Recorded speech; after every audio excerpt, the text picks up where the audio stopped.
আল্লাহও কিছু করে, আল্লাহকে ভুলে গেছে। অথচ আল্লাহ তাআলা বলেন ওয়াফি আনফুসিকুম আফালা তুবসিরুন, যদি তুমি তোমার মাথা থেকে পা পর্যন্ত তুমি একটু লক্ষ্য করো, চাইলে তুমি আমার পরিচয় লাভ করতে পারো যে আমি কিরকম অসীম কুদরতওয়ালা। আমি তোমাকে সৃষ্টি করছি, তুমি তোমার সৃষ্টির মধ্যে একটু চিন্তা করো, চাইলেই তুমি আমাকে চিনতে পারো যে আমি কিরকম অসীম কুদরতের অধিকারী। তুমি একটা জিনিস সৃষ্টি করলে খোলা জায়গায় করো, আলোতে করো, আমি অতি সংকীর্ণ জায়গায় অন্ধকারের মধ্যে, ক্ষীণ অন্ধকারের মধ্যে তোমাকে সৃষ্টি করছি।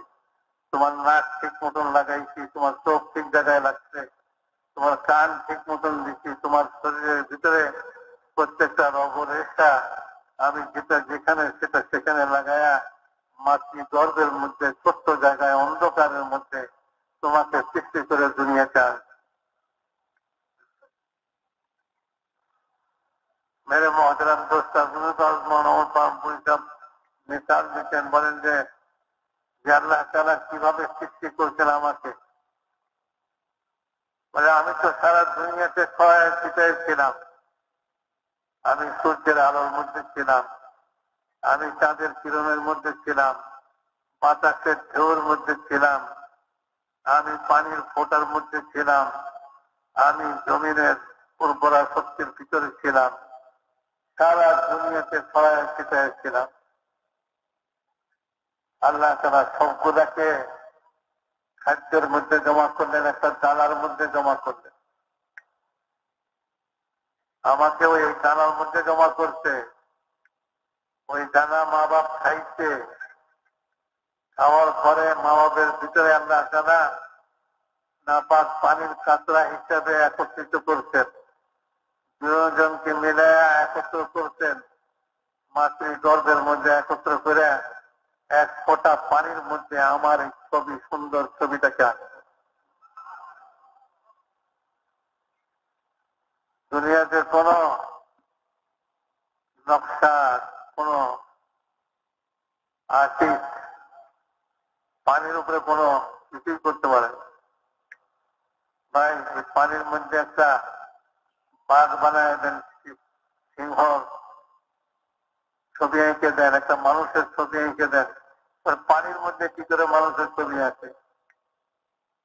আল্লাহ এরকম কুদরতওয়ালা এক কাতরা পানির মধ্যে এই মাথা থেকে পা পর্যন্ত আজ এত সুন্দর মায়াময় চেহারা, বলে যে মায়াময় চেহারা নিয়ে মায়ের গর্ভ থেকে দুনিয়াতে আসছিল, যে দেখছে সে চুমা দিচ্ছে, যে দেখছে সে আদর করে কোলে নিছে, যে দেখছে সে মায়া করছে, মানে এই মায়াময় শরীরটা, চেহারাটা আল্লাহ তাআলা কোথায় সৃষ্টি করেছেন?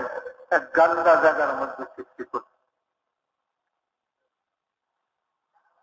আমি এরকম কুদরতওয়ালা, তুমি যদি তোমার মধ্যে চিন্তা করো আমাকে দেখতে পারো, আমাকে চিনতে পারো।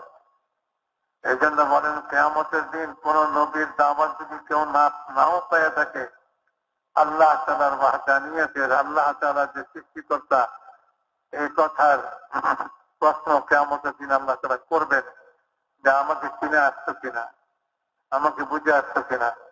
একথা বললে চলবে না যে আমার কাছে কোন নবীর দাওয়াত পৌঁছে নেয়, আমি কি করে চিনবো?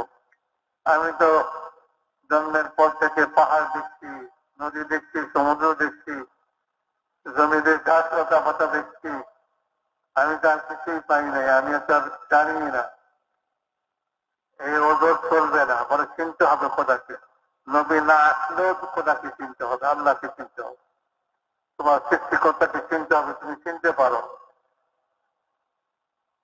أفلا ينظرون إلى الإبل كيف خلقت وإلى السماء كيف رفعت وإلى الجبال كيف نصبت وإلى الأرض كيف سطحت। বলে একজন আরবের বেদুইন, সে উটের পিঠে সফর করতেছে, সে কি দেখে না যে সে যে উটের পিঠে সফর করতেছে, উট কিভাবে সৃষ্টি হলো? উটকে দেখেও তো সে তার সৃষ্টিকর্তাকে চিনতে পারে।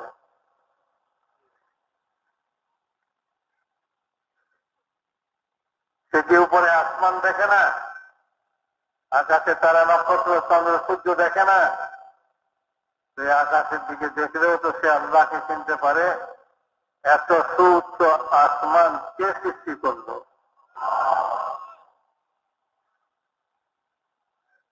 দেখে না বলে কিছু লোক বোকা, বলে আসমান নাই, যেহেতু আমি দেখি না। তো দেখে না অনেক জিনিসই দেখে না। যেটা দেখে না সেটা নাই, এ কথা প্রমাণ করে। একজন স্কুলের মাস্টার, সে বলে আল্লাহকে দেখা যায় না। যে জিনিস দেখা যায় না সে জিনিস মানা যায় না।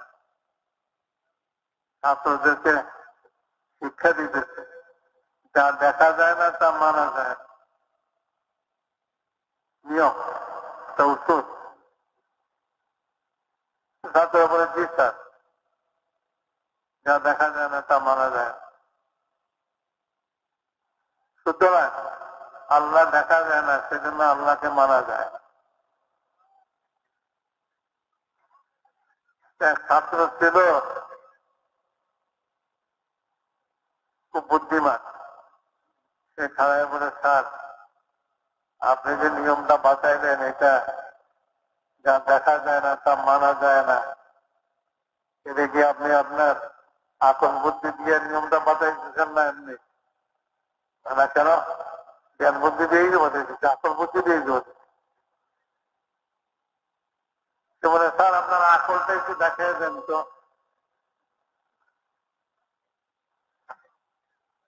বলে না, আকল তো দেখান যায় না, সেটা আপনার নিয়ম হিসাবে যা দেখা যায় না তা মানা যায় না, তার আপনার আকল আছে বলে মানা যায়।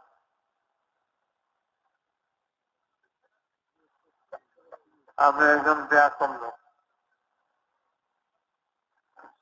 তো ব্যাকরণ লোকের কথা মানতে হয় না। ব্যাকরণ লোকের কথা মানতে হয় না।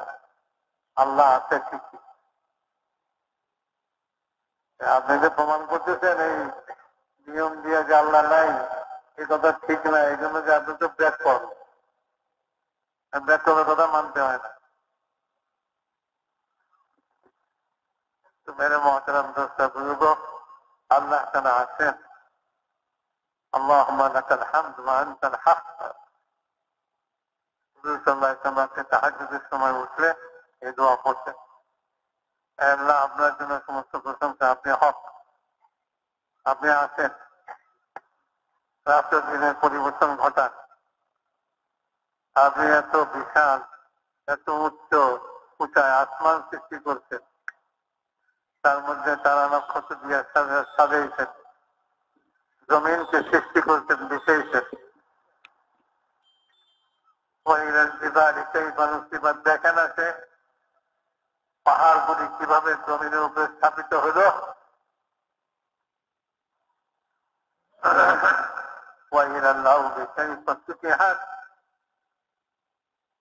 জমিন কিভাবে বিস্তীর্ণ করা হলো, বিছানো হইল,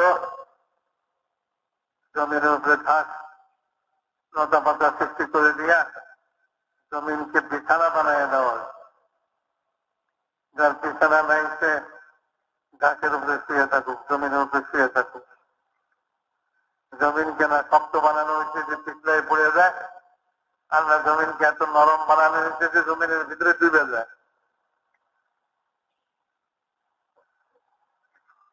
মেরে মহতারাম দোস্ত বুজুর্গ, আল্লাহ তাআলা তার সৃষ্টি সব তৈরি করে রাখছে আল্লাহর পরিচয় হিসেবে।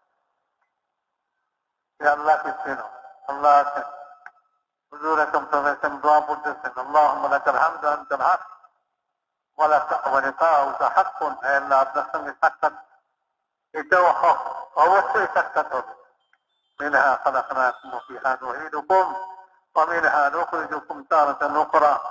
এই জমিন থেকে তোমাকে সৃষ্টি করছে, আবার তোমাকে জমিনে পুঁতবো, আবার তুমি এই জমিনের ভিতর থেকে তোমাকে বাইর করবো।